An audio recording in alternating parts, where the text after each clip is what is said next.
میں نے دل ہی دل میں شکر ادا کیا اور موبائل سے چھیڑ چھاڑ کرتے ہوئے گاڑی سٹارٹ کی اور پورے راستے وقفے وقفے سے موبائل کو بھی دیکھتا رہا۔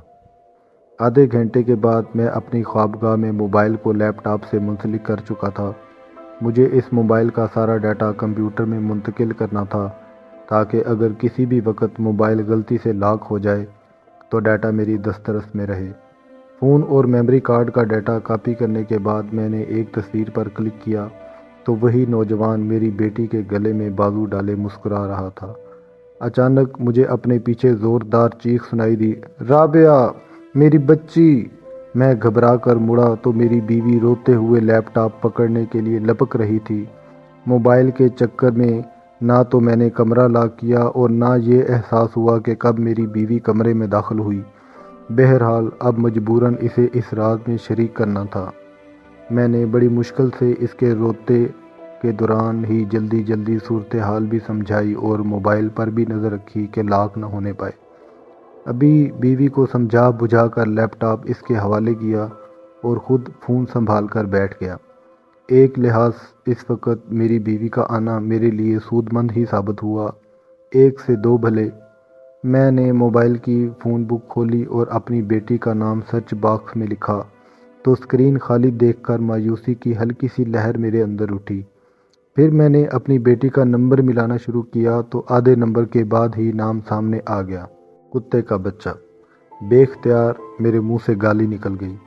اس کمینے اور نیچ انسان نے میری بیٹی کا نمبر بے بس تتلی کے نام سے محفوظ کیا ہوا تھا۔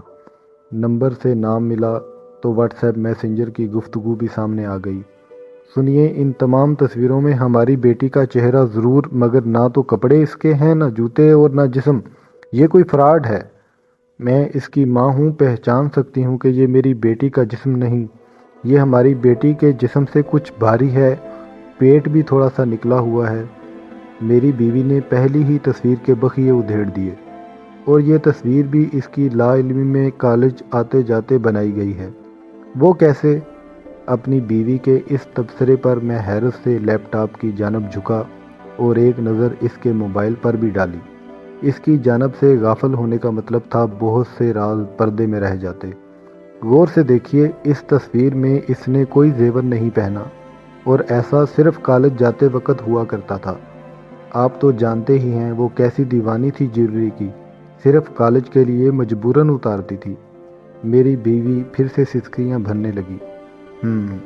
تم درست کہہ رہی ہو، دونوں کے تاثرات بھی الگ الگ ہیں۔ شاید گھر سے نکلتے وقت زومنگ لینس استعمال کر کے بنائی گئی ہو۔ میں نے جیب سے اس شخص کی ہینڈ فری اور زومنگ لینس نکال کر میز پر رکھ دیے۔ اور دیکھو، میں نے کہا تو میری بیوی نے کلک کرنا شروع کیا اور ہر تصویر میں کچھ ایسی ہی صورتحال تھی۔ چہرہ ہماری بیٹی کا ضرور تھا، لیکن گردن سے نیچے کا حصہ کسی اور لڑکی کا تھا۔ ناصر یہ دیکھیے۔ میں موبائل کی جانب مڑا ہی تھا کہ میری بیوی کی چیخ سنائی دی۔ ہماری بیٹی نازیبا حالت میں اس نوجوان کے ساتھ موجود تھی۔ میں نے شرم سے منہ پھیر لیا۔ بیٹی کی موت کا زخم ابھی بھرا نہیں تھا، اوپر سے یہ سب۔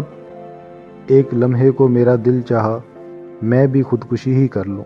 اچانک میری بیوی کی چیخی، ناصر یہ بھی ہماری بیٹی نہیں، میں قسم کھا سکتی ہوں، میں اپنی بیٹی کا رواں رواں پہچانتی ہوں، یہ کوئی بہت بڑا فراڈ ہے۔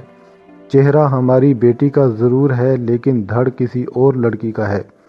بال اور کان بھی رابعہ کے نہیں۔ رابعہ کے کان 3 جگہ سے سلے ہوئے تھے اور بال بھی اس سے لمبے تھے۔ ذرا سی دیر میں ہم سمجھ چکے تھے کہ دراصل ہوا کیا ہے، لیکن پھر بھی تفصیل جاننا بہت اہم تھا۔ ہم دونوں میاں بیوی نے مسلسل 14 گھنٹے ایک ایک تصویر اور ویڈیو کو ٹھنڈے دماغ سے دیکھا، واٹس ایپ کی چیٹنگ دیکھی اور ہاتھ کے ہاتھ محفوظ کرتے گئے۔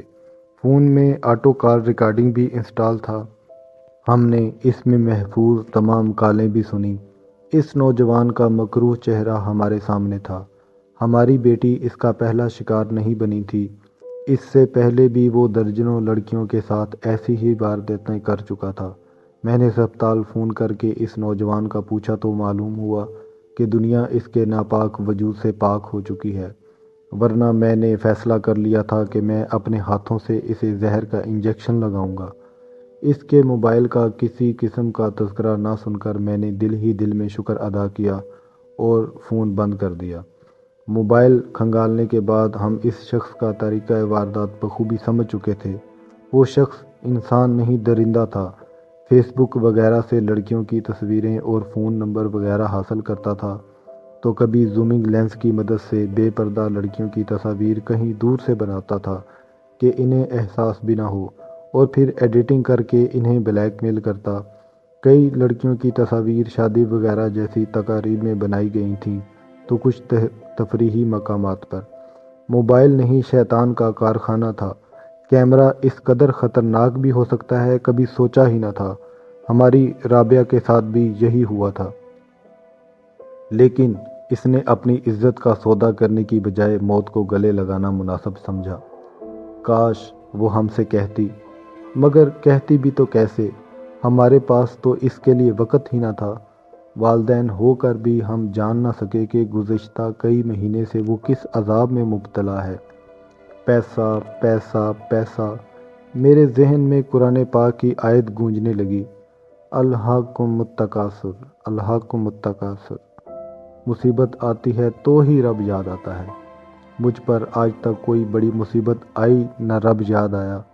پردہ پردہ پردہ۔ جب میری مرحوم ماں مجھے کہتی تھی بٹیا رانی بڑی ہو گئی ہے، اب اسے پردہ کرانا شروع کر دو، تو میں جواب دیتا تھا، امی اب پردے کا دور نہیں رہا، دنیا کہاں سے کہاں پہنچ چکی ہے۔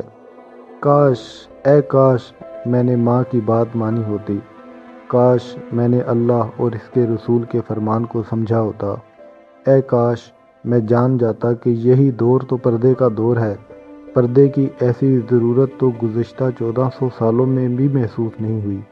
کبھی بھی راہ چلتی لڑکی کی تصویر بنانا جتنا آسان اس دور میں ہے کبھی نہ تھا، اور کچھ نادان لڑکیاں تو خود ہی سوشل میڈیا پر اپلوڈ کر کے ان درندوں کا کام آسان کر دیتی ہیں۔ اسلام نے عورت کو گھر میں رہنے اور بلا ضرورت باہر نہ نکلنے کا حکم کیوں دیا ہے؟ یہ مجھے بیٹی گنوانے کے بعد سمجھ آیا۔ ہم دونوں میاں بیوی گزشتہ 3 دن سے رو ہی رہے تھے۔ یہ سب کچھ جاننے کے بعد بھی روتے ہی رہے، اور کر بھی کیا سکتے تھے۔ مسجد سے فجر کی اذان بلند ہوئی تو مجھے لگا جیسے پہلی بار یہ آواز سنی ہے، کبھی دھیان ہی نہیں دیا تھا۔ نام نہاد جدیدیت کے راہ پر سر پٹ دوڑتے اپنا سب کچھ لٹا بیٹھا تو ہوش آیا۔ آج معلوم ہوا کہ حی علی الفلاح کی یہ پکار میرے لیے ہے، ہم سب کے لیے ہے۔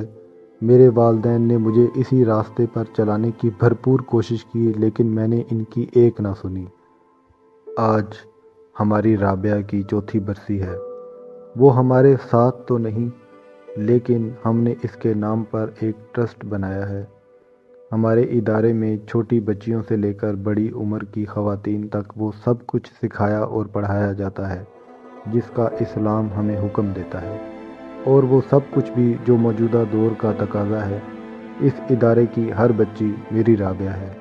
میرے رب نے مجھ سے ایک رابعہ لے لی اور بدلے میں سینکڑوں ہزاروں دے دی۔ جو کچھ میں اپنی رابعہ کو نہ دے پایا وہ سب ان بچیوں کو دے رہا ہوں، کیونکہ میں نہیں چاہتا کہ کوئی اور رابعہ، کوئی اور بے بس تتلی بنے۔